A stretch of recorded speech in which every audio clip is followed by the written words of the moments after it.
Oh, and we are live. Thank you for attending our show number 14. We'd like to thank our guest Paul Jennis from last week, illustrator and painter, artist on Topps demand series called Game Within a Game, who appeared on our show last week. It was a pleasure to have Paul on, an absolute humble and modest person. Look forward to having him back on in the future episode. So, like Kent said, we are definitely going to be thanking Paul Jennis for his past appearance, and we're pleased that tonight's guest is. Before I get there, let me just slow down for a second. I just realized it's May the 4th, on May the 4th. So, you see what Kent's wearing? I am actually lacking some Star Wars paraphernalia, so I wore all black because I like Vader, and I'm just going to stop there while I'm ahead. So, anyways, like I said, it's May the 4th. May the 4th be with you. May the 4th be with you. You probably all heard it before. So we have a really cool guest on today, and he's one of the moderators of Star Wars Autograph Universe. I don't know if you guys recall, or if you have a chance to look at show number 2. We had Andy on, who runs Star Wars Autograph Universe, and we have a fellow on tonight who also knows a lot about SWAU. He knows a lot about action figures, dabbles in Funko Pops, and after talking to him, has a really cool story about footy, about soccer. So let's welcome Mike Dovellos to our show. How's it going, guys? How you guys doing? Good. You? Pleasure to have you. I'm doing good. Thank you guys so much for having me. I'm really excited to be here and talk about all this fun stuff, soccer and Star Wars and all kinds of other fun stuff, autographs. I'm excited about it. It'd be like Soccer Wars, Star Wars, Star Graphs. There's so many permutations that we could go on here. It'd be awesome. I like it. And if our show's anything like our conversation on Sunday, we'd try to cap it off as a reasonable hour. So we'll try. No problem. We'll try. I'm excited. So, yeah, for sure. So it's May the 4th, as I said a million times a few minutes ago. This day resonates with so many people who love Star Wars and fans of the Star Wars universe itself. I want to, how did the concept of May the 4th on the calendar become May the 4th to be with you that day? So May the 4th kind of became a thing. It's, it's a pun, obviously, May the 4th, May the 4th. But the fans are pretty creative. And I think it was a fandom thing because May has always been a month of Star Wars. So the Star Wars movies all came out in May for the most part until the recent ones. So, the fans, like they created Star Wars Celebration, which was a big gathering of Star Wars fans. And so they all got together, and it's a lot of creativity. So they kind of got together and made this concept of like a fun kind of a holiday of May the 4th be with you, and it just took off from there. It's exploded. So there's it's become more commercialized, which is cool. There's all kinds of fun merchandise and all kinds of cool stuff. Like a bunch of friends were staying up until like midnight, 2 a.m. last night to buy stuff on DisneyStore.com, and like you go to all these stores, release their new merchandise, and everybody's excited about it. But it's just a fun day for Star Wars fans to kind of nerd out together. 100%. And we'll say hi to a couple of people, Eli from Little Shop of Heroes and Dennis Lascombe, who's been watching the last few shows. So thank you for joining. For those of you who are watching, feel free to ask questions at any time. Michael has a lot of information, knowledge, and some cool stories. So feel free to ask questions as we go along. So I want to talk more about Star Wars. So more specifically, thanks for the explanation that you gave about, May the 4th be with you. I'd like to know, was it the movie A New Hope that did it for you? Like, what got you into Star Wars? Like, what made you go down that road to become a Star Wars? What's the word I want to use? Aficionado? Yeah, let's use that one. I think you can call it obsessed, crazed. I guess it's all the same thing. But I said before, it's all my dad's fault. I'm a Star Wars fan. Like he showed me the original trilogy when they first came out when I was young. So I was like 4 or 5 years old. And I watched them for the first time. And I remember just being hooked. Like the first time I saw Darth Vader, the first time I saw Luke and Han and Leia. But what really got me obsessed with Star Wars was seeing Hoth, the ice planet, in Empire Strikes Back. And then like I thought that was like a whole planet made of ice. I was like, there's snow everywhere. And then seeing in Return of the Jedi Endor with the speeder bikes and the Ewoks. And I was like, this is just like it was just the planets that like they as a young kid, I thought that was the coolest thing. And there were lightsabers and like these crazy planets and these cool vehicles, and the action figures were a big part of it for me because like I could go and create these moments in my mind, and play the action figures. So I could be like having Darth Vader fight, Obi-Wan Kenobi in my hands. Like it's funny too because I have fond memories of like my mom, going out and hunting for the toys with me, or, you know, she'd buy them and I'd get them on my birthday. Or I have a really, really fond memory of my grandmother, actually. My grandmother would always go and hunt for my mom to find the cool stuff out east that she couldn't find at home. So she'd be out in Delaware, like looking for all this stuff. And when she'd come and visit, she would actually buy all this white felt and put it on the floor. And we'd lay down. My grandmother had never seen Star Wars, but she knew that I loved it. So she'd play with me with my action figures on the floor as if it was Hoth. So like I had it in my bedroom growing up. Like I had all this cool stuff, and it just my family definitely, they enabled me a little bit with my with my love for Star Wars. But it just, you know, it's been a lifelong passion, and I've been obsessed ever since I saw it for the first time. I was just hooked. I remember when I was 5, my mom and dad bought me the Millennium Falcon. I still remember the box. I still remember opening it. I still remember playing with it. My heart broke in many pieces when we moved and they had to give away the toys, but that Millennium Falcon was in one of the toys they gave away. I would do anything to have that back.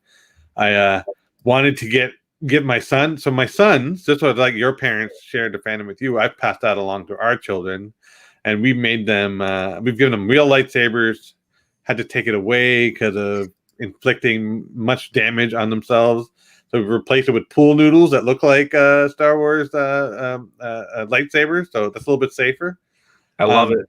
Yeah, it's awesome. So my kids love it. So I love that your parents did that to you. My dad took me to Star Wars. I mean, he bought me the toys and the gifts as well. I passed on to my kids. They're fully versed in the different planets and all that stuff. So I'm very proud that they turned into Star Wars nerds. Yeah, for me it was the Hoth playset that did it for me. I got that for Christmas, and I was like, "Wow, this is just freaking awesome!" And then the figures, and I remember I also got the giant size comic book. I don't know if you remember that one. Yes. That just like, and seeing the movie itself did it for me too. So you know, childhood memories. Can't be. I remember one of the wealthier families in the town I was growing up got the Death Star. I think it was a Death Star. It was like an inside cutout. I'd have to look it up. I might be making that up. I'm not sure, but I think it was inside of a Death Star. So clearly, your fandom, and you know, people who they say that if you enjoy something really well, make it something somewhat of a career or your passion, and you took that to go to Star Wars Autograph Universe and become a mod. And for Andy, if you're watching, hello again. And I was mentioning to Mike before, we want to thank you again for being our guest on episode 2. That was amazing. We've had a lot of fun since then, and thanks for all the things you've taught us in the beginning, which we would have not known unless you had taught us. So I want to appreciate your appearance for that reason, and your friendship, of course.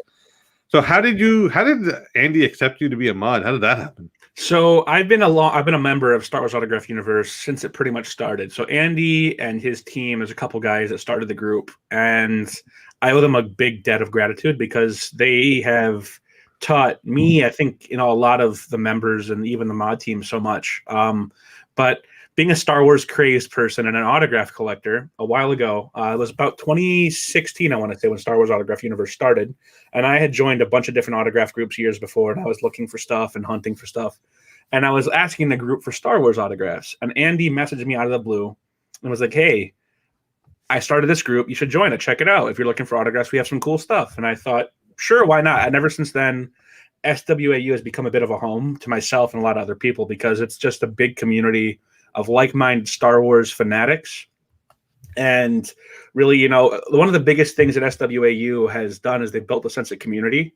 So it's a big community of people that are equally minded and passionate about Star Wars and autographs and collecting.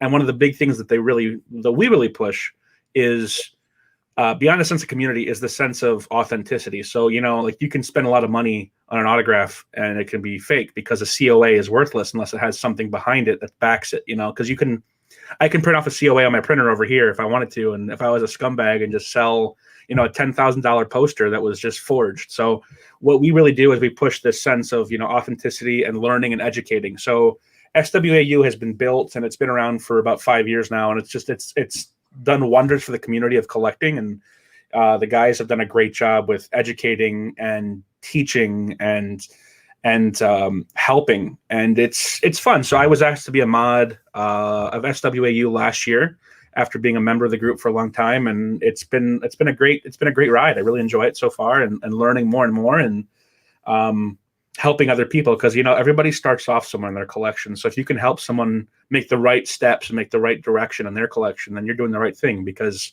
without help, it's kind of pointless. If we can't help each other, then what's the point in doing all this stuff? You can have the coolest stuff, but if you're not helping somebody, does it really matter? I totally agree. I mean, and that's what the hobby really should be about, right? And one thing I've noticed with SWAU is you guys do a fairly good job, actually a very good job of kind of reaching out, kind of keeping topics fresh and helping people.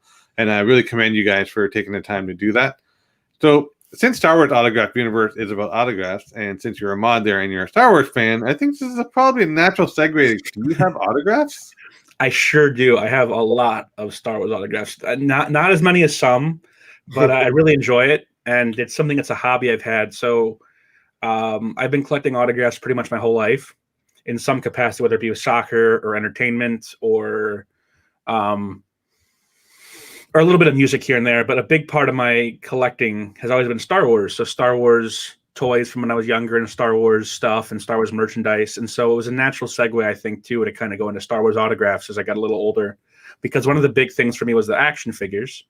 And so another big thing about that is collecting action figures. But now, as almost a 30-year-old guy, like, I can't really play with my toys the same way.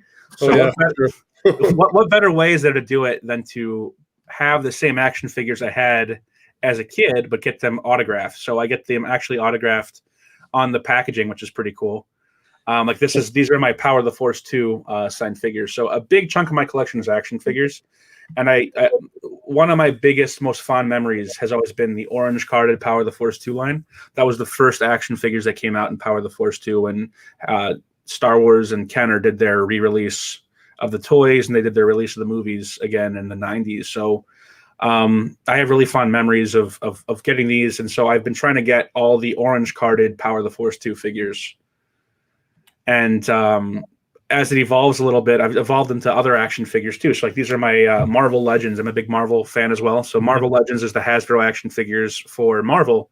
And I get my favorite characters signed. So I have, Captain America and Spider-Man, and trying to get more. I'm SWAU actually is doing a signing with Chris Hemsworth and Tom Hiddleston for Marvel. So I'm going to get those action figures signed as well. And it's kind of cool. So I like, I collect these action figures, as you can see a little bit underneath those, but I like getting them signed. And this over here is a vintage Kenner signed Luke Skywalker. So I had this figure that I got, and someone years ago, when they got this action figure in the stores, they bought it and they took a surgical precision and they shaved the proof of purchase off the back.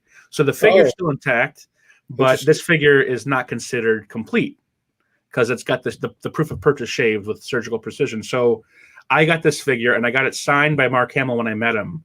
And it's one of my favorite pieces, because I think it's a really cool, again, it has Hoth, which is one of my favorite things about Star Wars as a kid. And it's a vintage action figure, but here it is. I think it looks awesome, but it's pretty cool. It's a cool piece of my collection that I pretty much love. And it's one that brings me joy every time I see it. Now, Mike, is it because they took the proof of purchase to try and get the display arena? Yes. So at the time, there was these different things that, like it says here, the display arena, or some of them had Boba Fett, or you could get a Emperor Palpatine or a 9-num. So these people would buy these figures really cheap at the stores when they were on clearance, and they'd shave the proof of purchase off to get the mail away thing. So right, okay, it's pretty cool that that somebody kept this figure unpunched and intact all these years, and really pristine bubble, but it's not considered perfect now because the pop was shaved off, the proof of purchase. So it's kind of cool. It's perfect in your eyes, which is all that counts. And for those of all you that matters, for sure. And for those of you who are going to be listening to on podcast, apologies. I'm actually showing photos of some of Mike's collection. So I'm just showing some Star Wars figures. So again, apologies for those catching us on the podcast, but if you come to YouTube, you get to see it live. So just wanted to really show that really quickly, and just get people a feel for some of the Star Wars figures that you collect, right? Yeah. So obviously we've learned that you from a young childhood love Star Wars, decided to follow your passion. Now you're a mod, so you can see that some people. And one of the things of our show is we always want to show the passion of the hobby, right? So we're showing, and one of the reasons we want Mike around on this show is to show people out there that people aren't always just about money. They're about enjoying their hobby and helping others. So I really appreciate Mike's passion. I also want to tell Mike I really appreciate your cabinetry. We had a discussion this morning or this afternoon about it, and your display is phenomenal. So appreciate you sharing that with us. Yeah, so those are cabinets. I built. I have a Star Wars collection in my house, and those are actually the Billy cabinets, the bookcases. They're called technically bookcases. With the doors are called the Morliden doors. It looks really clean all together. It looks like a museum kind of wall almost. But lighting is the lighting too. I take a lot of LEDs with a dimmer so I can have it up or as down as much as I want, and blackout curtains and all that fun stuff. Because one of the things too SWAU is really passionate about, and I'm really passionate about, is when you purchase the stuff and you have these cool things in your collection, not to let them disappear essentially through miss storage and and let them get damaged because they're not displayed properly. Because if you have a really cool action figure signed by Mark Hamill or Anthony Daniels and you leave it out in the fluorescent lights, it's going to disappear eventually, and you're not going to get to enjoy it for a long time. So Mike, I got to ask you, how long did it take you to figure out how to display them the way you wanted them? So actually, I've taken a lot of time to it and tried to understand which way the light comes in. So it's a little bit of trying to be creative with the lighting, and then a little bit also of kind of having the figure so you can see the autographs displayed. Right.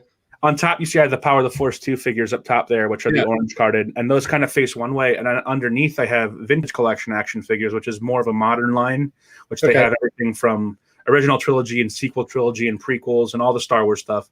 But those all have a uniform line of the packaging is essentially like the Kenner packaging from the action figures. Mm-hmm. So those are facing one direction, and the other one's facing another direction to kind of mitigate the risk a little bit, so that they're not all facing the same way. Is that there's always a chance that light can come in a little bit, and that's cool. Yeah. So in my happiness to have Mike on the show, I completely skipped the question and went right over to Kent's question. So I'm going to cover a little bit. Yeah. And I want to get into. We started asking you about the Star Wars autograph. So what I'll do, Kent, is I'll show the autographing, and you can get into the question about the autograph. So apologies there. No worries. That's awesome. So, is there any particular autographs that you found were harder to obtain than others? And which one would you say is like your top 3? That's a good question. So this actually have a piece behind me here. It's a 16 by 20 of. I think we have a picture of that one, don't we? I think there's a picture of it there. There's a 16 by 20 of Han, Luke, and Leia in the hallway in A New Hope. I believe it's it's a 16 by 20 photo of. This is one of my favorite pieces. I really love it because it encapsulates Star Wars in a single photo. It's these 3 plucky people kind of fighting a bigger enemy, and they're fighting together against this bigger enemy. And it's Star Wars, and I'm a big Han Solo fan. He's always been my favorite. But essentially, this is one of my favorites, and I've been lucky enough to meet 2 of the 3 of them over time. So I met Mark Hamill and I met Carrie Fisher, and I was really lucky to meet them. But there's a lot of autographs I don't have yet that I'm after, and not surprisingly enough, they're actually on action figures. So I'm really after an Alec Guinness signed Power of the Force 2 figure. He was alive for a couple of years when those figures came out. So there's a handful of them out there, and I'm really after one for my run. I'm after a Frank Oz signed Yoda action figure for my collection.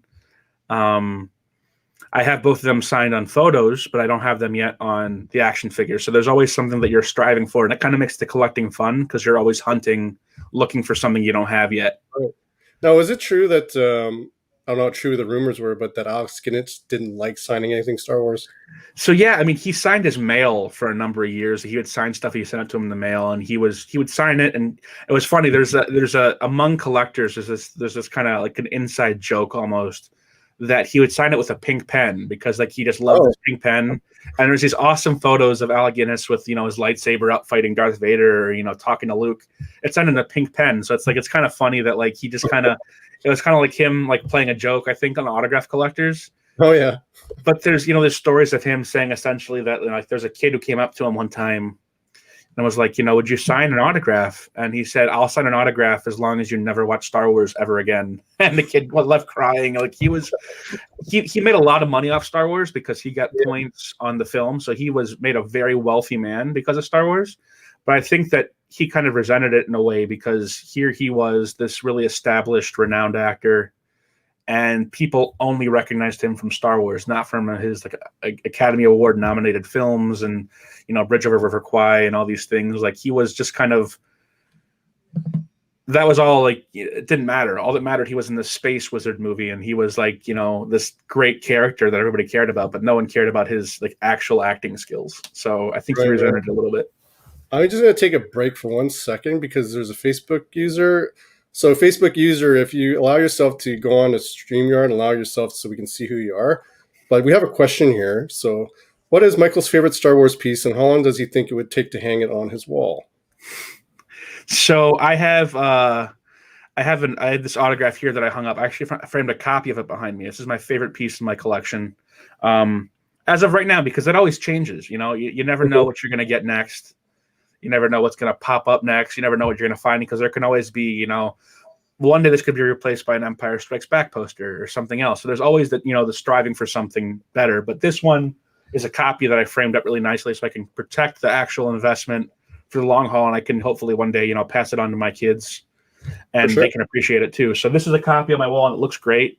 It didn't take too long to hang up on the wall. It was pretty easy, pretty painless process. There you go. Thanks, Michael, for that answer. Of course. Question for you now regarding your figures and stuff like that. So we've seen and shown a little bit of your Kenner stuff. Now, do you collect anything like Sideshow or Artifacts or anything of the other line? So I have not, and I have a lot of friends that are trying to be the little devil on my shoulder, trying to get me into that world. And I won't do it yet because being that I collect a lot of things, which I'll talk about in a little bit, but I collect soccer stuff, and I collect, soccer jerseys and soccer autographs and Star Wars and Marvel and Indiana Jones autographs and some toys too and stuff. So one of the biggest things is trying to stay a little focused in your collecting and not get all over the place, even though I am all over the place, I guess you could say. So I have not dabbled yet in a Sideshow, but they've made some awesome stuff. Yeah. They made a Baby Yoda, as I'm wearing a shirt right now, a Baby Yoda statue that's like the coolest thing ever. And I've seen it in person a couple times, and I really wanted to pull the trigger on it, but I didn't. I stayed strong till I can't. I don't have space to put it yet. I haven't dabbled in that world. It'll happen eventually, though. Because so what you're saying is there's a chance. There's always a chance. There's always a chance. I got some friends I'm sure that are watching that are gonna message me afterwards and be like, "Hey, this is an awesome Darth Vader you could buy for your collection. Like, you should do it." Just being awful influences, but hasn't happened yet. But I think it will at some point. Nice. Possibly. So going back to your original line of Kenner figures, did you ever dabble into the country variants, like Canada, for example, like French and English, other countries that may have different languages?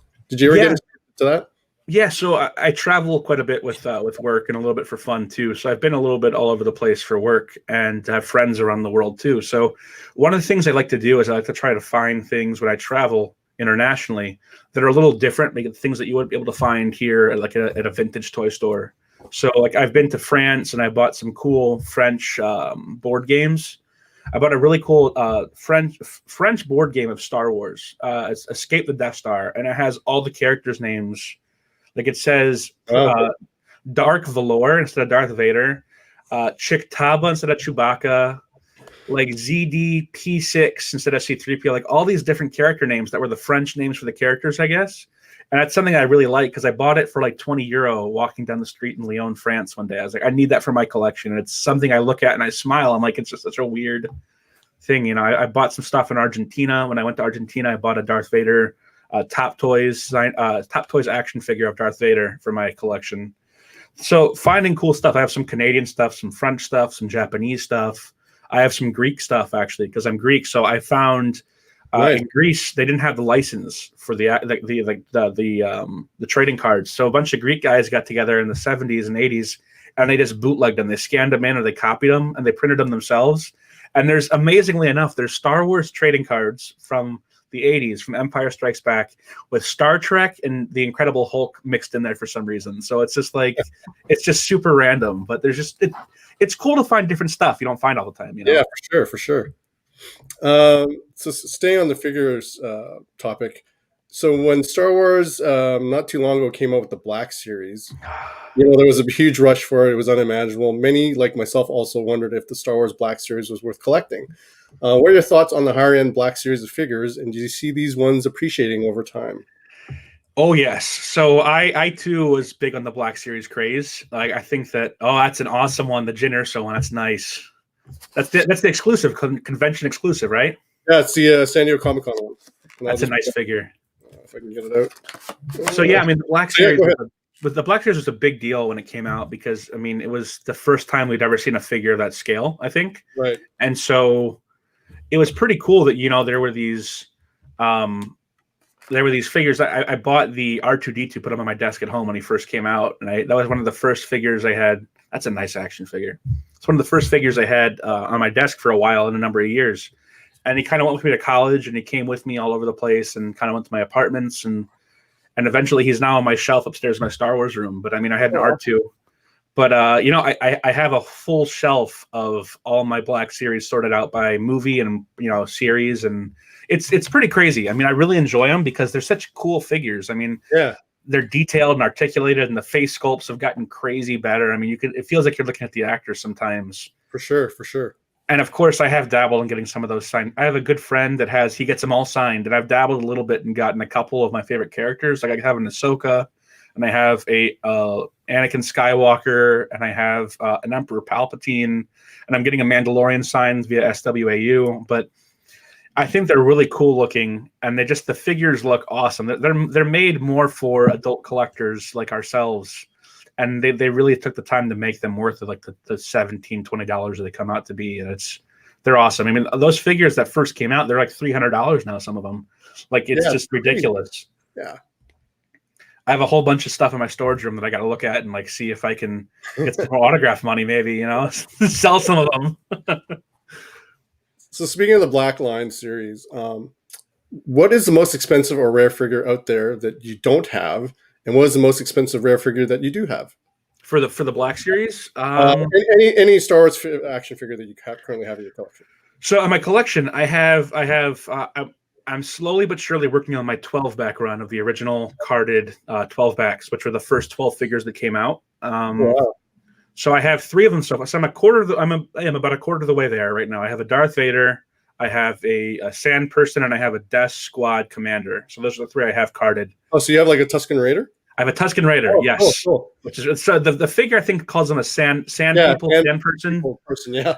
Yeah, which is pretty funny. But so I have those 3 so far, and I'm trying to get, as it comes up, the full line of all 12 of them. But the most expensive figure I think I have is I have a double telescoping lightsaber Luke Skywalker. So that's when in the early bird kit. Wow. So in the early bird kit they had that, and that was, if you don't know, it was the sabers came out of the arms in the early days, and they would come out once. But in the earlier early bird kits, they would come out twice. So it'd come out once, and then you'd pull the tip of the saber out a second time, and they're really kind of uncommon to be found because a lot of times kids would beat the crap out of them as kids, and they'd rip the filament out of the saber, and you don't find them very often anymore. So I have one of those that I bought myself a number of years ago, and it's well worth it, in my opinion. That I invested in it, and I got it encapsulated by a company called CAS, and I just protected it to make sure I can keep it safe for the long haul, because that's appreciated quite a bit now. So I think that's definitely the most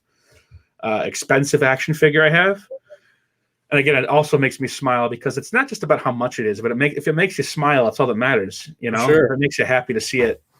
Well, what would one of those go for nowadays? Oh man, I mean, it's anybody's guess, but I mean, probably a couple $1,000s, maybe 2,000, maybe. I didn't pay anywhere near that, but I mean, it's crazy that the movies have really drawn a lot of people to come into or refine Star Wars. A lot of people grew up on it, and they kind of left it for whatever reason because life happened, and now they're refining Star Wars. And so a lot of people have a little bit of money to spend. They want to get something that makes them happy, and so they'll spend money.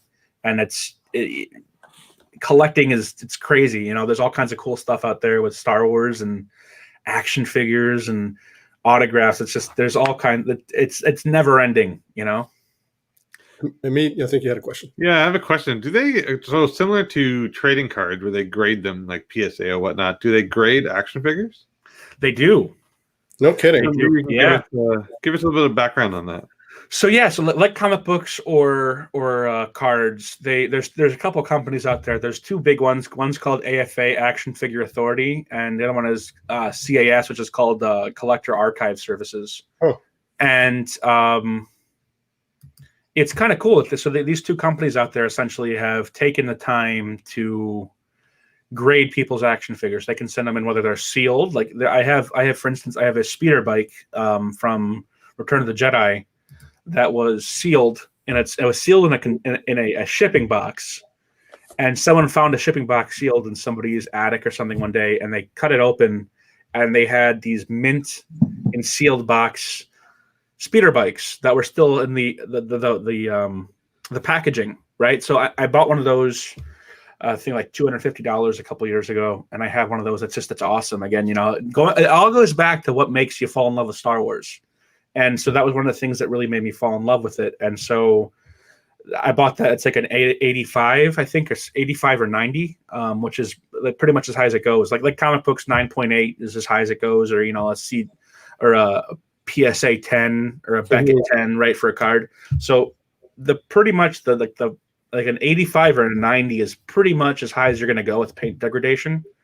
But like some of the stuff is just, it's crazy. I mean, graded, like I have some of the rare figures that I've bought graded, and they look really cool. They look really cool, because they're like in this little plastic case and their weapon is aside, and you can look at them and they're protected. There's not going to be knocked over, or you're not going to have them, get bumped into or anything like that. So they're protected in this little acrylic case, which is it makes them cool.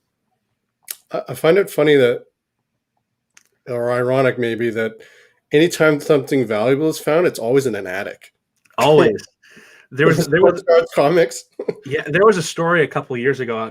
A number of my friends in the Star Wars toy collecting community are big. They're big into it, and they hunt prototype stuff and pre-production stuff and all kinds of cool stuff. But there was a story, I forget who told me a number of years ago, that there's this young man, his mom bought him toys for Christmas, and I guess he was bad that year, so she put them in the attic to hide them. And the mother passed away, and a number of years later, about 20, 30 years later, I think it was probably 40 years later or so, they were cleaning out her house, and they found the original action figures sitting in the attic in the shopping bag with the receipt. So here it was, she bought him all these toys for Christmas, and he never got them. And so now they're like, they're worth, 100 times more than what they would ever be, 1,000 times more than what they would ever be if they were, opened and played with. They would have just been regular action figures. But now there's these mint and sealed packaging, mint on card, a couple $1,000s a figure, and what was bought for $1, it's crazy. It's funny though. So when I buy my children toys now, in the back of my head, I'm like, should I let them open it? Right? And then they'll be playing with, like, there was this they were big fans of it. Total segue here, but I'll just explain quickly. They're huge fans of a show called Paw Patrol. So we happen to know a family friend whose whose son works for that company, and he brought over one of the toys. So my son's playing with the toys, and I find out later, oh, that's a rare Astro dog or whatever it may be, and I'm like, I should have never let him play with it. Anyway, I have those thoughts often when you're not alone. You're not, even me on, like, I know that modern stuff isn't really as collectible necessarily as it was before, but like I'll keep the boxes for certain toys that I buy for myself. Like I bought like the Millennium Falcon that came out for Solo, the movie, right? And I kept the box. I was like, maybe one day I'll need it, so I'll keep it. Exactly. It's funny though, it's wild at some of the stuff that what it goes for. Yeah, just almost like a stunned moment for a second. Like I almost went silent just thinking of all the toys I played with and what they're worth now. Wow. It's crazy. It's absolutely crazy. There's cool stuff out there, whether it be like, I have friends again that collect pre-production stuff. So one of the hardest and one of the most sought after and the most legendary of all toys is the rocket firing Boba Fett, which is the action figure that was only a prototype. That's right. And so I have friends that have owned some. They've owned a couple, at a time. And I went to a friend's house a number of years ago, and they let me fire the rocket out of one of them. And I was so afraid. I'm like, what happens if I break it? And he's like, well, if it breaks, it's still sought after. The pieces are there, so just shoot it. I mean, it's a toy. Shoot it. I was like, this is like a ungodly amount of money here. And I shot the rocket, and I was like blown away. I was like, oh my gosh, this is so cool, because that was never a toy that made it out to the shelves. It was only a toy that was supposed to, but then, for safety concerns, they never allowed it to escalate. So there's only prototypes, only pre-production, only this prototypes of that action figure. So it's pretty cool to actually hold one and to shoot one. It was insane. Again, stunned, moment of silence, just thinking about I was thinking about figures that I used to own, and I'm sure Kent used to own, and I had a fair number of them. I still remember one of them was the what do you call the guards with the red cloak, the red the Emperor's Royal Guards. Yeah. Yes, I remember I had one of those. I vividly remember having that. I remember I tried to keep it forever. I cannot remember where I put it. Anyways, I'll let you get back to it. I'm going to stop reminiscing. I'm going to start crying on live TV. One more question from me before I turn it over to Meat again. Sure. So besides action figures, is there any other Star Wars memorabilia you collect, or did you have even? So autographs is a big part of it. I dabble in autographs and everything from like 8x10 photos, 11x14s, the posters all the way up. And, I dabble a little bit in Funko Pops here and there. So these are the vintage collection action figures, which I like a lot. And the action figures, the toys is a big part of it. But I enjoy meeting the celebrities too. This is Mark Hamill and I've met Carrie Fisher, and I've met a number of people over the years. But Star Wars, it's pretty much it comes down to the toys. A big chunk of it is the toys and the autographs. I mean, I'll dabble a little bit here and there, and I'll get like a lightsaber when I find them that are pretty cool. But the biggest thing I collect in Star Wars is autographs and action figures. Nice. Awesome. So I'm just showing people some of your collection there. Mike has graciously sent us a lot of his photos to share on live show tonight. But obviously, when you get caught up in conversation, share screens are not top of mind. So I'm trying to keep a window open, just reminds me. And that's Kent, awesome. what are you doing there, Kent? That is a exclusive from Fan Expo. It's Lego, the Tatooine Jawa scene with R2-D2 in them. That is awesome. I think it was limited to 2,000 sets. Though the Legos are a crazy thing too. Like I dabble a little bit with Legos. I have a couple sets. Like I built an X-wing for my by my TV. I keep it. But Legos. I mean, I have friends that have sold some Lego sets recently, and they are absolutely insane. Like these Lego sets have sold for thousands and thousands of dollars, and it's just like that's a building toy that I would build Lego sets every now and then when I was a kid. And like had I kept those Star Wars Lego sets in the box instead of building them, I would have been very, very, very rich man, because these sets, like, the original Star Wars Lego sets are selling now for at least $1,000, $2,000, if they're sealed. It's crazy. Some of them 500, some of them 300, but like some of the ones that I had are like $1,000 sets. It's just absolutely crazy to think about. Wow. Yeah, these two boxes have never been opened, my two exclusive sets. So the other keep one, them that way. Keep them that way for sure. This was, who is this? Oh, it's the Ghost. Yeah, from Rebels. Yeah. That's awesome. Kanan, it looks like. Yes, it is Kanan, yeah. For a second there, Kent, you were like hiding behind a box, and I was like, this is getting weird. What are you doing there? This is getting weird. That's fun. And also, I've been in Toys R Us with my kids, and we go early in the morning because my kids wake up early, and there are people going to this one Toys R Us fairly early, and I was like, what the hell are they doing here? I thought they were pack searchers or looking for the wax. I was like, let's get away from those guys. But I go into the figures aisles, right? And they're there looking, pick up the box, and like I remember my son was like, I want this, and just grabbed the box. And the guy was like just staring at him, and I'm looking at him like, what are you gonna do, dude? What are you gonna do? And I just walked out. But I remember seeing those guys in the stores. That's amazing. Yeah, I mean, I miss Toys R Us here in the States because we don't have Toys R Us anymore. But oh yeah, that's right. Yeah, you don't. Yeah, no, we haven't had Toys R Us in a while, so it's it's pretty much just Walmart, Target, and Amazon are the three big ones, or Entertainment Earth or things like that too. You know, like novelty kind of toy stores. But we don't have a actually brick and mortar toy stores anymore, aside from Walmart and Target, pretty much. But yeah, I mean, it's a lot of fun memories of going to Toys R Us as a kid, hunting, making my birthday list or Christmas list, or, you know, picking something up when I had a return or a gift card, or, you know, just Star Wars was always the first place I'd run to. It was always Star Wars and Action Man, which was another toy that was like the European G.I. Joe. So those were like the two things that I would always find whenever those would come into the States, the Action Men. I was all in, you know. Those two things is pretty much my childhood. Star Wars, Action Man, and a little bit of Batman and Spider-Man. But it's pretty much it. Interesting. So you did segue a little bit about Funko Pops.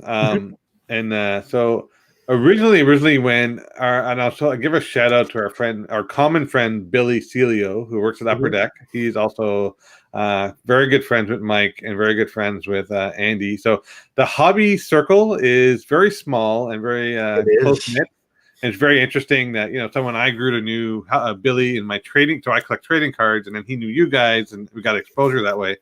Anyways, I want to give a quick shout out there, but he mentioned that you're a Funko Pop collector at the very first time we had talked. So you did get into that a bit. So why don't you kind of tell us about the Funko Pops, and I'll share whatever the photos you sent to us so far. Yeah. So, I mean, being that I'm a Star Wars guy and a toy guy, it was a natural kind of progression to be like, what's this new kind of toy? It was the Funko Pops. So I kind of started collecting a little bit of Funko Pops here and there, and I would get them signed. So this is actually my Star Wars Funko Pop collection, and they're pretty much all signed with a couple exceptions that are, you know, some of the higher end pops. But I like that you can have them uniforms. Like I love the animated shows. So I like, you know, Clone Wars and Rebels. So one of my things on the left there you can see is I have the Ghost Crew. So I have, you know, Hera and Kanan and Ezra, Sabine, Zeb, Ahsoka, and I have them all up there too that are all signed. And I have a Thrawn that I bought, again, actually ironically enough, from Toys R Us. That was the Toys R Us exclusive. That I have those all there lined up, and I have almost all of them signed, and I have the Clone Wars next to them that I've gotten those signed, and those pops are crazy in value now. They've exploded because, you know, a lot of people discovered Clone Wars for the first time after watching the last season last year. And then, you know, I have some other ones like Carrie Fisher. You can see down there was the first pop I ever got signed. So I met Carrie Fisher, and I got that Funko Pop signed, and I got a J.J. Abrams signed pop above it, and just I have a Daisy Ridley there that I got from SWAU, and, you know, some different stuff like Billy D. Williams. And then on top of it too, I kind of dabble a little bit. I'm a Marvel fan too, so I have a handful of Marvel pops. Like I have a Spider-Man and an Ant-Man and a Loki and Captain America, Mysterio, Scarlet Witch, and Vision. So some of my favorite characters that I've met these actors, and I get them to send a pop because they look kind of cool. You know, you can have them all lined up together, and they're all, even though they're different movies and different series, they look uniform and they can stack together. Right. And I just like the way they look. You know, I've dabbled in pops a little bit here and there, and I'm an action figure guy at heart. But I mean, it's a natural it's like a natural progression. It's like the cousin of an action figure is these Funko Pops, and it just moves perfectly. Just kind of flows. You know what's really interesting is you said a couple of things. And like I said, we're getting more exposure in the hobby from other eras. Like, for example, you know, anything to Star Wars and all that stuff.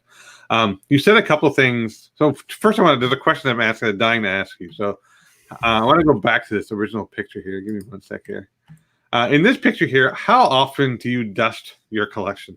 I'm curious. How often? I don't dust it very often. They're actually, all the Funko Pops are in cases.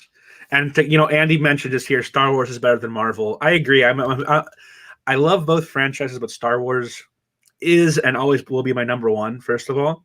But in addition to that, the cool thing about action figures is that usually they're in cases, so they're kind of protected a little bit from dust. So these are all in Funko Stacks cases. So they're all kind of encapsulated within a case. So there's not really much chance of dust getting onto them. But I don't really dust my collection because most of it is in cabinets. Yeah. So yeah, it's always something that, like, every now and then I'll dust, like, the helmets I have around it and stuff like that. But yeah, I mean, it's the cool. Like, I try to keep them protected a little bit, so they're in cases in a shelf usually, or if they're not, they're all protected. But yeah, it's something I don't want to think about too much because I keep them all protected because I don't want to dusting them will be a real pain because there's nothing worse than having action figures on a riser, you know, like one of those little spice rack riser kind of things. and you just go into the dust, and they all go over, and they all collapse, and you have to figure out whose gun goes with whose lightsaber goes with whose staff. That's just a real pain in the butt. So it's like I just keep them all kind of away from as much as they can, away from the dust, and hope and pray it goes well. Yeah, I had that issue dusting my Gundams. They kind of fell over and the guns got all mixed up. It's a real pain. Yeah. Then you got to go to the internet and search whose gun goes to which Gundam or which action figure.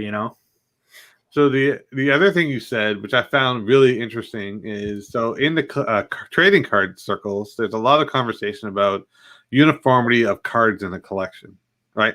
You made a comment about how you like the uniformity of the sizing and the packaging of the Funkos. So it's interesting to see a parallel between the card collecting thinking about, for example, I want only PSA slabs, only Beckett slabs. And you're like, I like the way these stack. They're very uniform. So I love how, and no matter what you're collecting, there's always a theory of linear thinking when you're collecting that has to be somewhat uniform in some way. Like very neat. Yeah, it's a big thing for me for sure. Is that I think with collecting, I think one of the coolest things about displaying a collection is having it look nice. Having it look together, having it look a little uniform. So it's like it's a big deal for me for sure to have uniformity and have a little bit of like clean lines almost. It's something I've gotten from my parents for sure, is having like a little bit of uniformity, I guess, is the best word to put. I think I hit it on the head before, and you hit it too. Is that you can, if you can have something from different franchises, you can have something from Marvel and Star Wars, and have them look great next to each other. It's pretty awesome. If you can have like I have in my action figures, if you can have a Ahsoka from Clone Wars, and you can have a Mandalorian and Luke Skywalker all in a row, and they look great together, it's kind of cool. It's if you can display them together and it looks nice, I think it's definitely creative and it's fun. I'm just sharing Andy's comment. Yeah, I know it's May the 4th and it's all about Star Wars today, but I will put an equal sign there for me, because I have as much a love as I do for Star Wars as I have for Marvel. But then again, if I had to pick my favorite character of all time, it has to be Hulk. So Andy may not be my friend with me anymore. Stop talking while I'm there. So thank you to talking to us about the Funko Pops. Now I'm getting to a part of the show where I'm pretty excited about. So this is something that we discovered when I talked to you about 2 months ago that didn't know about your background. And just like our show is about diversity of the hobby culture, each person itself is a unique person and diverse in their own nature. And Mike, you have a pretty diverse and interesting background. So yeah. I want to get into you collect Star Wars and Funko Pops, but you actually have a very interesting story with unique ties to a Greek soccer club via your grandfather, and you're a Team USA soccer fan. Yes. So what I'm going to do is I'm going to have you explain to us your ties to the Greek soccer club, and while you're doing that, I'm going to show some photos. So please continue. So I'm a big diehard soccer fan my whole life. And I've gotten that really from two people, really. My grandfather he played soccer in Greece, and he helped found a team in the part of Greece, the region of Greece, the city in Greece that he was born in and from, which is called Nafpaktos in Greece. And so this team is called Asteras, which means stars. So it's, as you can see here, it's Nafpaktiakos Asteras, which is the club. So it's Asteras, which was formed in 1958. My grandfather actually played for them. He founded the team with a couple of his friends. And that's actually my grandfather there in the center of the photo. And so he made this, he really, from the time I was born, the time I was little, one of the earliest things I remember is soccer. So this soccer obsession, and he kind of made me a fan. I actually had the privilege of going to visit the stadium where the team currently plays at with my grandfather and my brother and my mom in 2015. And so I actually, my grandfather knows how big of a soccer fan I am. And he helped pull some strings and get a scarf and a hat for my brother and I each from the club. And so this is one of my grandfather's favorite pictures, his favorite memories, is that he loved how passionate we were and how much my brother too, but mainly me, how obsessed I have become with soccer. Like it's become a point of like obsession, no joke, like daily obsession, that I will follow teams, and I follow the US around the world to watch them play, and I'll watch every game. And graphing the players and collecting and stuff like that. But this picture actually he had with him whenever it was always near him. It was his favorite picture. He always told me. He took it with him to the hospital a couple times and things like that. But it was just this passion for soccer. So he started this team. They're currently in the Gama Ethniki, which is the 4th division in Greece. So there's in Europe, unlike American sports, there's promotion relegation. So the best teams go up a level and the worst teams go down a level. So every year, like, you don't have to worry about like a draft pick like they do in the US or in Canada. It's mainly, you're fighting to keep like your place in the league. So they're currently in the 4th league. They've gone up a couple times. They've gone down a few times with their 4th division, which is pretty good. I mean, there's a handful of leagues in Greece and in England, but they've grown a number of years. And so my grandfather he formed this team, created this passion in me. And it's funny is that he would always tell me these stories that he played fullback, which is a defender that plays all the way in on the back. And I played center back when I was playing soccer. And so he'd always tell me stories about how he would play. And, and you hear about it. And they nicknamed him Ragazzo, which was named after an Italian player at the time. And so he would always go through the town and people would call him Ragazzo. And, it was always fun. And it was great for me to see that we went together to Greece, to Nafbak, that's where he was from. And all these years later, we're walking the street and people are screaming, Ragazzo, they're screaming at my grandfather. And it was so cool that he left this legacy of being a soccer player and being a good person as well in the community. But, through soccer, he left this legacy that people remembered him all these years later. And it was just this obsession that he left me. So he made my mom a soccer fan, my uncle, my aunt a soccer fan. I think the person he left the biggest impact on with soccer was my mom and my grandmother. And so to this point, my grandfather passed away, unfortunately, in 2019. But my mom and my grandmother are big soccer fans as well. And so my mom made me a fan from the time I was little. She went to the World Cup in '94 in the U.S. and she brought me back a shirt and a hat and a stuffed animal, the mascot, and these cards. And it started this obsession I had with soccer cards because I didn't open them until a couple of years later. But I was obsessed with soccer, right? And so it's amazing that to this day, I will travel to games. I've been to games with my mom and my dad and my brother, and I actually met up with my grandparents at a game once, and that was great to see a game with my grandfather and my grandmother. But the coolest thing, though, is that my grandmother at 87 years old will call me at halftime, and she'll text me like, "That was a great pass," or that what are they doing? I could play better than them. And it's so funny that my mom will call me and she's like, can the defense get it together? And I'm sitting there at games sometimes talking to the players, and this is a picture of me actually here in '94, with 2 years old with the World Cup '94 shirt that my mom and dad got me from the World Cup, and it was just soccer obsessed from a very, very young age. But it's been a soccer obsession, a lifelong obsession, and it's like I watch games, the Premier League games every weekend morning I can. I'll try to wake up early and catch a game and eating some breakfast and following on my phone as different leagues and different players around the world are playing, and it's fun. It's interesting because you have a passion for Star Wars, passion for figures, passion for soccer. I don't want to ask you any other passion because we don't have 2 hours to talk about. I will just go there. But to me, what I love about your story is one, you've kind of shown how much family matters in what you do. Right, you show that your family bleeds that passion, right? The bloodlines. Your father passed it, your grandfather passed it down, your mom and your grandmother enjoy it. You talk about family with such pride and passion that it makes me feel good. Like you're actually able to envelop your passion with your family members, right? However, you didn't mention yet if they like Star Wars figures or not, but we won't go there. It's funny, really quick. I'll bring it up since you brought it up. My dad sometimes will give me a hard time. He's like, you spend all this time and energy on Star Wars stuff, but he doesn't remember that he was the one who got me obsessed with it. So I have memories of going with my dad to the stores because my dad is a very passionate person as a whole. And so my dad, when I was younger, would go to the stores with me, and he'd be hunting for the Star Wars Power of the Force 2 figures. Like he'd be buying them because there was the short tray and the long tray lightsaber and the full hand Boba Fett versus the quarter hand and all this stuff. And he'd be buying them and going to toy shows with me and stuff. And so I grew up with it. It was a big part of my life. And so, like soccer is a big part of my life through my mom and my grandfather, Star Wars is a big part of my life through my dad. So it's been kind of like, these things that have been the biggest parts of my life have been there pretty much my entire life, from the time I was little, until now. It's kind of funny how that works sometimes.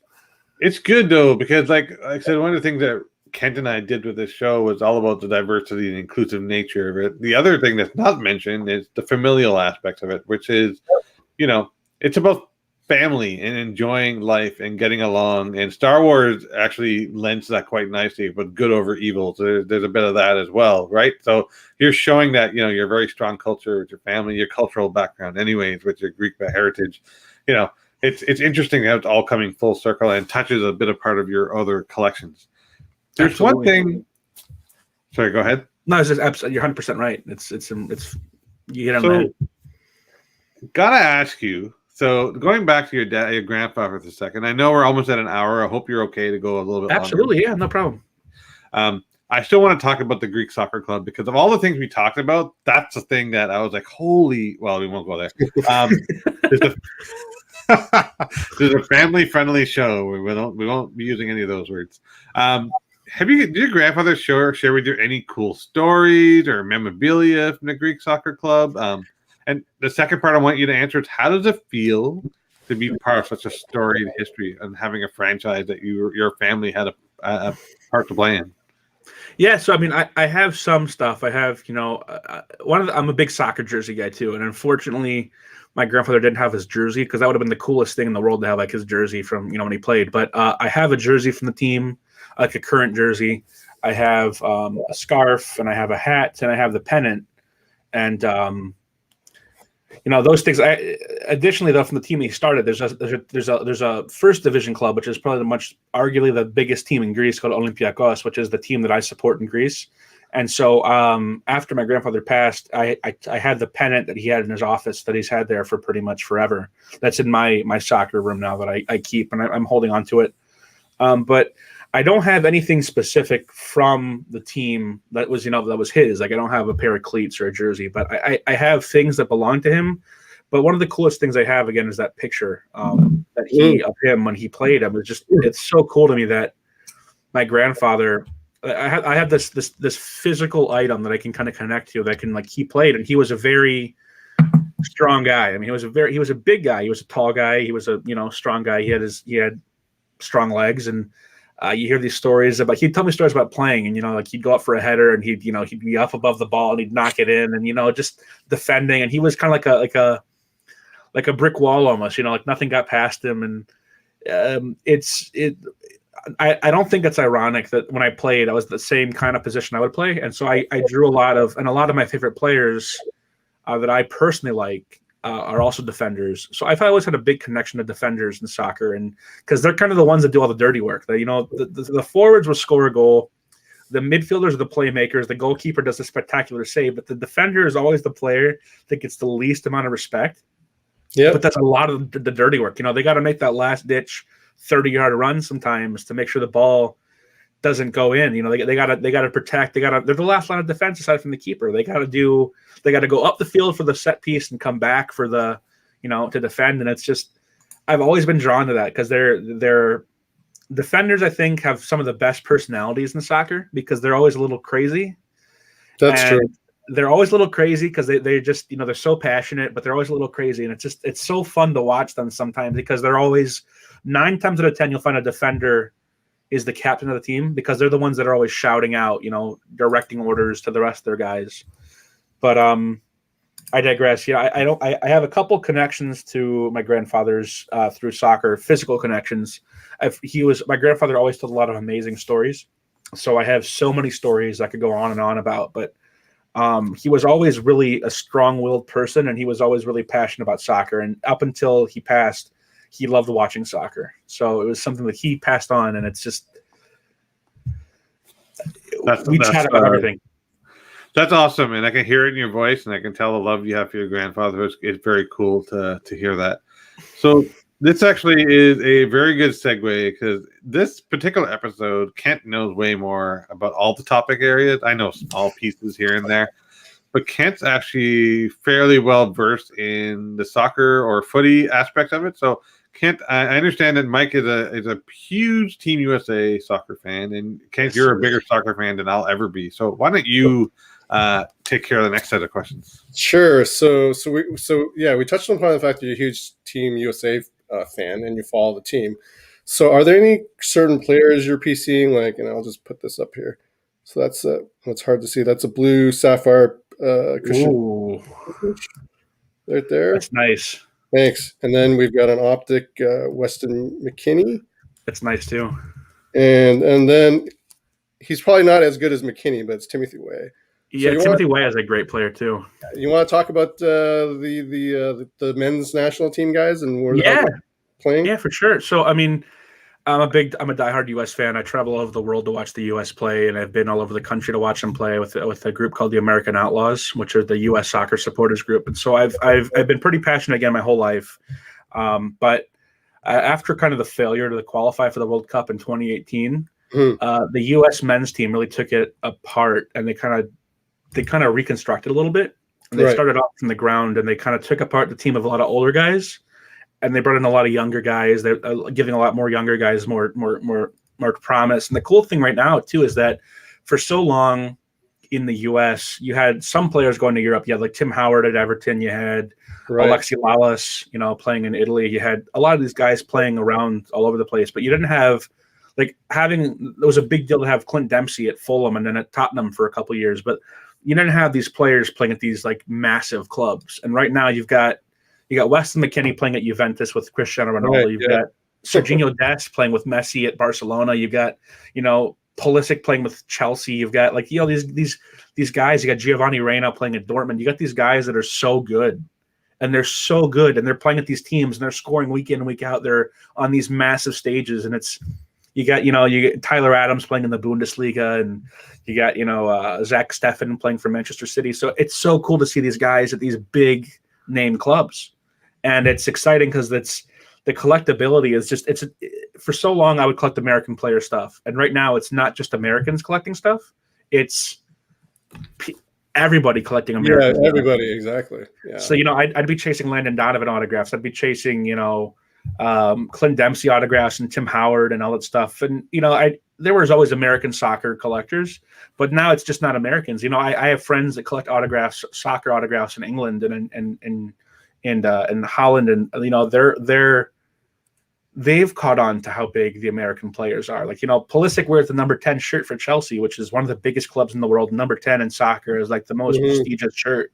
Yes. And so he's wearing this shirt that's like reserved for Hazard before. Now he's wearing that. It's really cool to see these guys that are getting the respect they deserve. And it's exciting for sure because it's just the value is going up. You see Pulisic cards, rookie cards from different sets, and they're going for a couple $100 a piece. And I'll have to get them signed. So I have boxes and boxes and boxes of cards, soccer cards in my soccer collection room. And it's crazy that this stuff is I'd earmark it, put it aside to get autographed one day. And now these cards the card market is just blowing up. Yeah, soccer cards is just crazy. There's even I believe I kind of follow him. There's a Giovanni Reina super collector, and he's collecting anything that's Reina. It's maybe 5-10 years ago you wouldn't hear about this kind of thing. No, not at all. I mean, I'm a Landon Donovan guy through and through. He's my favorite my favorite player. Not a defender, but still my favorite player. But I collected pretty much every Donovan card I could get my hands on. So I have everything from the very first year he was in MLS to all the World Cup cards he had. There's a card of him upper decked of him golfing for Parade of the Stars, I think it was. I have all this different stuff, and I enjoyed it because it made me happy to hunt, and there's always hunting for something. And so I actually have met Landon a couple times, and I've had the privilege of talking to him a number of times. He's a great guy, but it's cool to if you have a focus for a player that you really enjoy. It's great. These are my soccer jerseys. So this is my soccer jersey closet that I have, and just a lot of U.S. shirts. And I try to go back as early as possible to get as many U.S. shirts I can find and keep on going. And I collect American players shirts, my Yanks Abroad collection. So I like to collect different things I can find. Oh, speaking of the ball here. So 2016, the Copa America, which is a big prestigious tournament, came to the U.S. for its 100th anniversary. And so I went to pretty much all the games. I went to everything but the first game, and I went to all the games the U.S. played, and they finished third in the tournament, or fourth, I'm sorry. But it was a lot of fun. And so I traveled all over the place, got the U.S. team to sign a match ball. And ironically enough, I went to Seattle for one of the games, and I was in the elevator, and Jermaine Jones got in the elevator, and I was like, oh boy. So I was like, I have to go get a match ball right away. So I went to the Nike store, bought a match ball, came back, started graphing all the guys, and I traveled across the country to the different games, bringing the ball with me to get everybody on it. So I got, all the stars of the team to sign it, which is pretty fun. I mean, it was cool to get these different players that I was traveling to see, to get to meet them and to get them to sign the ball. And it's one of my prized possessions of my soccer collecting, because it was a tournament that I traveled all over the place for, and the U.S. did pretty well. And I got to get all the players to sign something that means something to me from the tournament. So it has a place of reverence in my collection for sure. Tell us the story about the ball. Yeah, it's the match ball for sure. So it's a cool item. Actually, tell us the story about how you can, you weren't, when you're traveling with it, you didn't want. Oh, yeah. So I didn't want the autographs to crease on themselves. So I brought an air pump. I brought a carry-on, and I would put it in my carry-on and put it under the seat in front of me, and I would deflate the ball just a little bit so it wouldn't pop. Because there's nothing worse than like having spent all this time and all this energy to travel with it, right? And then to have it like the bladder collapse. So I deflated a little bit, and then it's inflated again now. So it was definitely a journey to travel with, and it was something that I'm glad I did for sure. But yeah, I think some of the times with collecting, it's more fun for the adventure of it than it actually is for the item, because this was something that I'll always look at and smile and say, like, that was such a fun journey. Like, I was waiting by the team bus and getting the players to sign it. I wait out after they played, and I'd come, when they're going out to the bars and the club or after the game, and I'd get them to hit it. They'd sign it really quick, or I'd get them when they're going to training or to breakfast, and it's fun. It's a cool piece in my collection. Makes me smile, and it's worth a lot to me. It's something that I'll always smile. This is actually a friend of mine actually took this picture, and it's one of my favorite pictures of autographing, because it's me getting Michael Bradley to sign a jersey that I have of his, and Michael Bradley was the captain of the team for a while. He's actually a player that I've followed for a long time. So I will say he's also Toronto FC's captain. He is. TFC.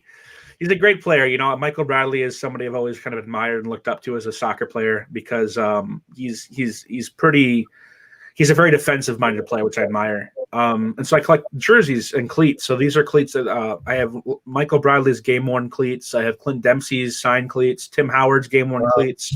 That's really cool. And Landon Donovan's cleat there. This is another thing I have a lot. So this is my one of my Landon Donovan signed jerseys. He signed it really huge, and I can't wait to get it framed, because I love this jersey. It makes me smile to see it, because he's my favorite player, and he signed it perfectly. And this is the same. It's not the game worn shirt, but it's the same jersey he wore when he scored that goal against Algeria in 2010. Mm-hmm. That was like my favorite moment to this day. That goal, the celebration of that goal, is still my desktop wallpaper on my computer. And it is my text message alert tone. So anytime I get a text, really? I hear it. Yeah. So 11 years later, and I'm still like obsessed with that moment. It brings me a lot of joy. What I find hilarious is in North America, we'll call this a jersey, but overseas, it's a kit. It's a kit. Yeah. So it's funny, because I actually was my cousins would be like, "You mean what's a jersey?" I'm like, "It's a jersey. It's a thing you put on when you play." And he's like, "You mean the kit?" I'm like, "Kit." Does it have tools in it? Like, what is this? It's it's for people like myself they're jersey guys. They're called kit nerds. So it's kind of funny that like there's like these guys that are obsessed with jerseys, right? And it's kind of cool that there's these crazed soccer jersey collectors. But 100%, like if you go looking for a jersey in the UK, they're gonna look at you like you're a little crazy. Exactly. You're like, you mean New Jersey? I'm like, no, I'm looking at it. It's okay. Sorry, I just wanted to show people really quickly just some of your soccer photos. I know Kent has a few more questions. And just before we go there, I want to say hello to our good friend Jeremy from Sports Cards Live. Jeremy, thanks for joining us. Thanks for joining us. Jeremy was one of the reasons we started this show, so I'm glad that Jeremy's come by to check us out. So Why don't you get into your fandom? You have kind of a fandom for USA Soccer, Kent, and I know definitely Mike does. So Yeah. again, you're the resident expert, so I'll let you go nerd out on Sure. this. So we touched upon MLS, and I'm going to show that. So Oh, that's nice. yeah. So what do you think of MLS players now heading overseas to play in the bigger leagues? I think it's pretty great. I mean, it's pretty awesome to see these guys that are, MLS has always been something that I've always been really fond of and have a really special place in my heart for, because I grew up watching MLS as, a 4 and 5 and 6-year-old kid, and I've always kind of stuck with it. But it's great to see these young American players, doing the dirty work and playing here, and they train and they kind of come up in the system, and then they get their chance to shine overseas. And, we've had Aronson, we've had Mark McKenzie, and that was Brendan Aronson for those that don't know. Yeah. So like Brendan Aronson, Weston McKennie, a lot of these guys that are doing it the right way. They play in MLS for a number of years. They kind of build that rapport, and they go overseas, and they're doing their thing. And then and then they go to a club and they play well, and they continue doing well, and they go to another club. And the most competitive leagues in the world are definitely in Europe. I think England, Germany, Italy, Spain those are the best leagues. In France too, I think the best leagues in all of soccer. And so to have these guys playing week in, week out against the top players in the world is amazing for them. And so when you have guys playing in Germany, you have guys playing in Austria, then going to Germany, you have guys playing all over the place, it's only going to make the program better. And so if you don't test yourself, you're never gonna know what you can do. So seeing these guys play in MLS and then go overseas, it's amazing. I mean, they're continually proving themselves. Even like guys like Weston McKennie, who played for the FC Dallas system, and then he went to Schalke. Yeah, exactly. Yeah.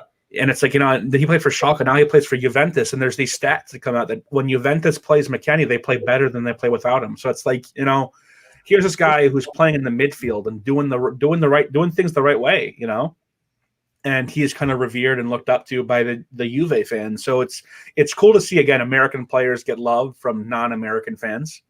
Yeah, which is strange nowadays, right? Like this is. A friend of mine who played, Jay DeMerit, he played in England and he played in the World Cup for the U.S. And I worked in a movie he did called Rise and Shine: The Jay DeMerit Story, about his real life journey from starting up in Green Bay, Wisconsin, and playing soccer in high school, and then going to the Premier League. So this really crazy journey from playing in like pub league teams in England to going to the Premier League, slowly but surely. But it was cool that the fans at Watford would chant JJ from the USA. They'd hang these American flags in England, and they were for one guy. They sold flags in the team store for one guy on their team. It's like it's amazing to see there's this passion for American players that usually are kind of looked down upon by a lot of the Euro snobs, as I like to call them. And there's these Sasha Kleshman played for Anderlecht, and they would hang American flags at the games. There'd be fans that would they weren't Americans, but they would love him and how he played for the club, and so they'd show him love because he showed the team love. And it was just kind of cool that this would happen. It's really impressive to me to see that American players are doing well, and as they continue to grow. I mean, Tim Weah played for PSG, and now he's at Lille, and he's all over. These guys that play well and they're proving themselves, and it only boosts the program and the U.S. system more. So it gives more guys the chance to play that aren't there yet, in my opinion. For sure. So, speaking of the national team, I'm just going to talk about the women's national team. Yeah. So now their soccer cards are being highly collectible, like Wambach and Alex Morgan, Tobin Heath, Megan Raponi, just to name a few. So, for example, you can see that. That's an Alex Morgan PSA 10. That's nice. This recently ended at around $700 US. So, what do you think of the collectability of women's soccer cards now? I actually have that card signed. I actually sent to Alex through the mail, and she signed it a number of years ago. It was pretty cool. I don't think it's a 10 though, because it went across the country and back to get back to me. But I'm sure it's it's in good condition. But I mean, the U.S. women's soccer team is amazing. They've done a great job, and they've proven themselves to be the best in the world. I mean, they're the best program out there, and they've done it repeatedly. I mean, they've removed players like Hope Solo, and they've replaced her, and then they continually do so well. It's just, I mean, it's a testament to how good that team is and how strong those women are. But I think the collectability is amazing. I mean, there's I have a number of items in my collection of the U.S. women's national team. Like I actually have some of the I'll see if I can pull some up here a second. Sure. I have some of the Sports Illustrated issues that are signed in my collection. Yeah, so I've gotten a number of them signed. I'll pull some up really quick. But like I have Hope Solo's SI signed. Oh, that's sweet. I have an Alex Morgan one. I have some different stuff. It's kind of they're kind of cool. But the women's team is great. It's great to see again.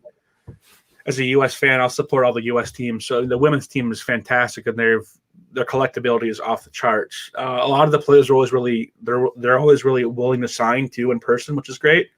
I don't know about now because they haven't been out in the last year, obviously, because everything's crazy. But I mean, I would get a lot of different players to sign. Hope Solo would sign. Alex Morgan would sign. Rapinoe would sign.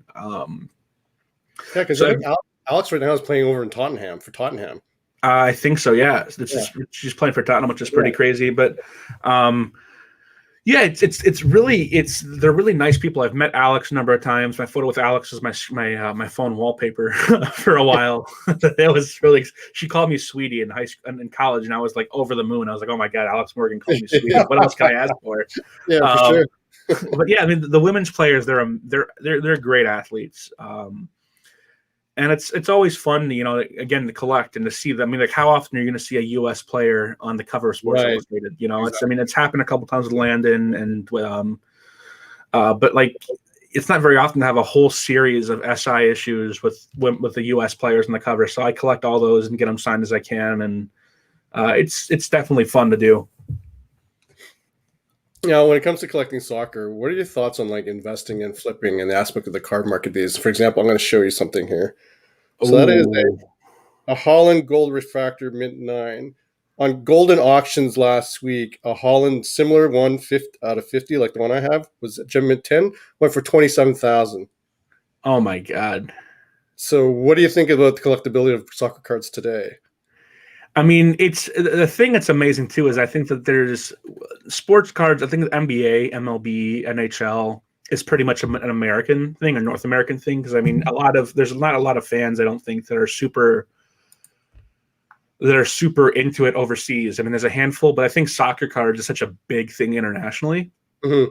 And so you have not only the American market, North American market going after these cards, but you have the whole world. So you have people, you have investors, you have collectors everywhere. And I mean, Holland is one of the best players, I think, in the world right now, and probably for the next number of years. So, I mean, to have this guy as a rookie, his rookie refractor, his rookie, whatever you want to call it, because they always designate a card as a rookie card, right? So, I mean, a lot of these cards have, appreciated with value tremendously. And it's wild to me that there's that $27,000 for a soccer card. Whoever would have thought that would have ever happened? I've been collecting cards my whole life, and it's like I don't think I've ever would have imagined a $27,000 soccer card. I'll be happy if this goes for like half that. Hey, I wouldn't blame you. That's a 9. That's amazing. That's absolutely. I mean, it's wild to me that Messi and Ronaldo will always command a premium, I think. But I mean, to see Mbappe and Haaland and Mueller and all these guys that are commanding a premium too. It's what more can you ask for? Speaking of Mbappe, did you see today they lost? They lost to Man City. They're out. They did. It's crazy. Neymar and Mbappe weren't enough to beat Man City. I'm hoping Chelsea pulls it off because even though I'm a Man United fan, I want to see my Americans do well. So I'll be supporting Chelsea to see Pulisic hopefully pull through. Fingers crossed. I think they can do it. I think so too. Real Madrid looks tired to me. I don't know about you. They do. I mean, I watched a little bit of that last game. They did not look. They don't look the Real Madrid of old anymore. I mean, I think that's the same thing with Barcelona too. A little bit is that they're still good teams, but they don't have that same it factor. Exactly. So, continuing on, one more question about soccer. Yeah. Soccer is going to be center stage for a little while with, as you know, with the Euros coming up this summer. Then we got the Olympics later on in the year. And then we got World Cup 2022, and then 2026. It's in North America. Yes. So are there any particular players you're eyeing right now, like just collecting wise? So selfishly, I'm obviously eyeing the American players. Yeah, I mean, of course, Pulisic and McKennie and Tyler Adams and Weah and all them. I think that it's always what I'm going to still focus on. But I think that looking looking for the next big thing is always the way that I think is that if you're looking for real investment value, is to try to find out who is at a smaller level team. A team's going to go out and splash 60 million on or whatever and buy a player. So there's always, I mean, right now it's kind of hard to say, but there's a lot. I mean, if you're looking for value, I'd recommend watching the Bundesliga. Or I think the Bundesliga for sure is where a lot of the mid to lower level teams are kind of playing, and they have a lot of good players that they'll buy and they'll develop and then they'll kind of sell them to PSG and like. Do you find that Bundesliga is like kind of like a feeder farm almost? I mean, it is. It's kind of funny because it's like the Bundesliga is this amazing league, right? But you also at the same time have like Bayern Munich. Yes. Dortmund at the top, always duking it out. A little bit you have, like Leipzig at the top two fighting right now. And but then you have a lot of these teams that like Dortmund either buys them or they go to England, they go to France, they go to Italy. And it's just the Bundesliga is a great league for development. It's a very technical league. And so a lot of players really thrive there. But I definitely think if you're looking for investment right now, Haaland would be a big player to look into. Mbappe.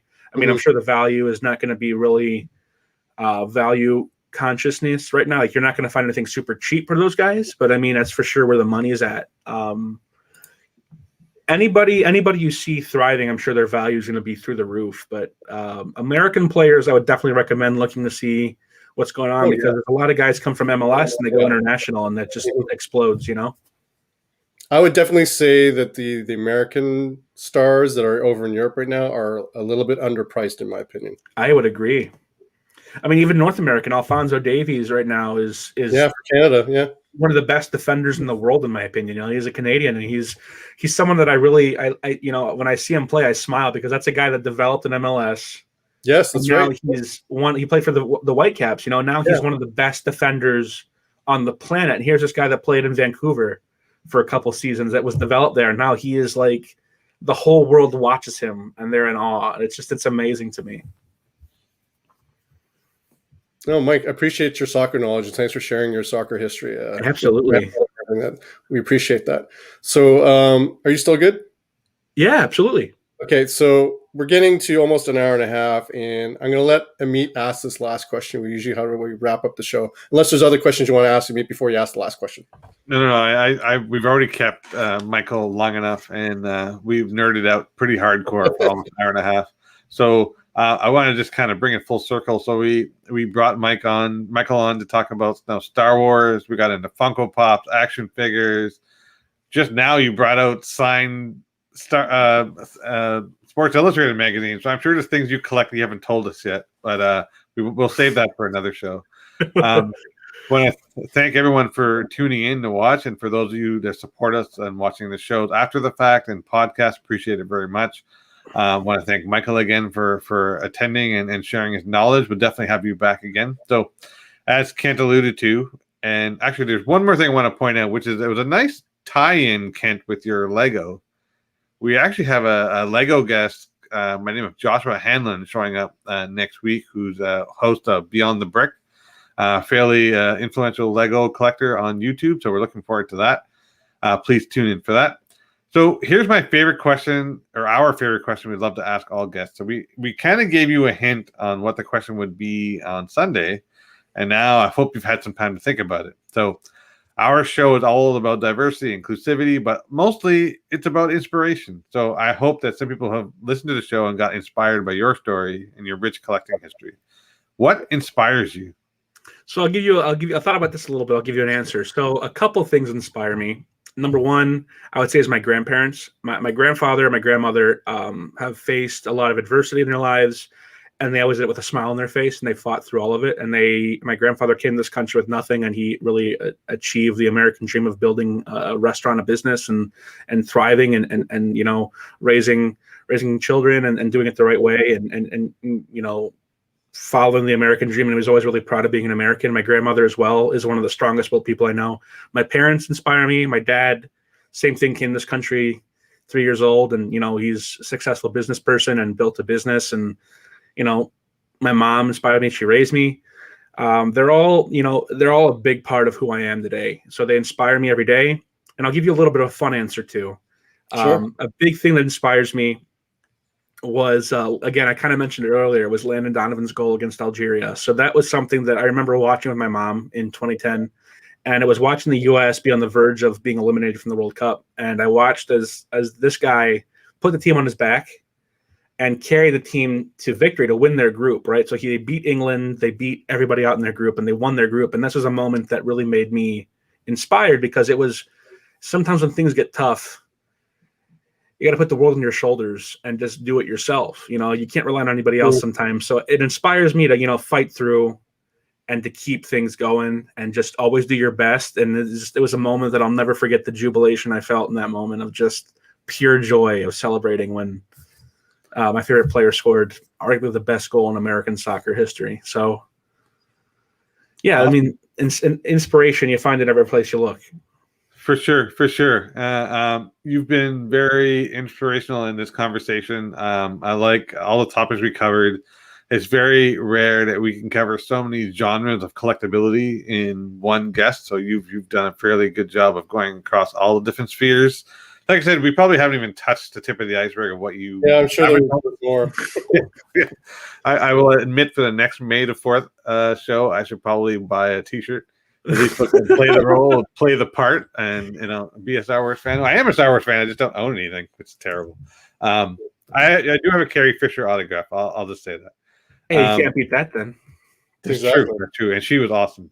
So, Michael, I want you to hang out for a bit, and first we're going to sign off and go off air. But if you can hang out to the show to the end, and then we'll say goodbye to everyone right now.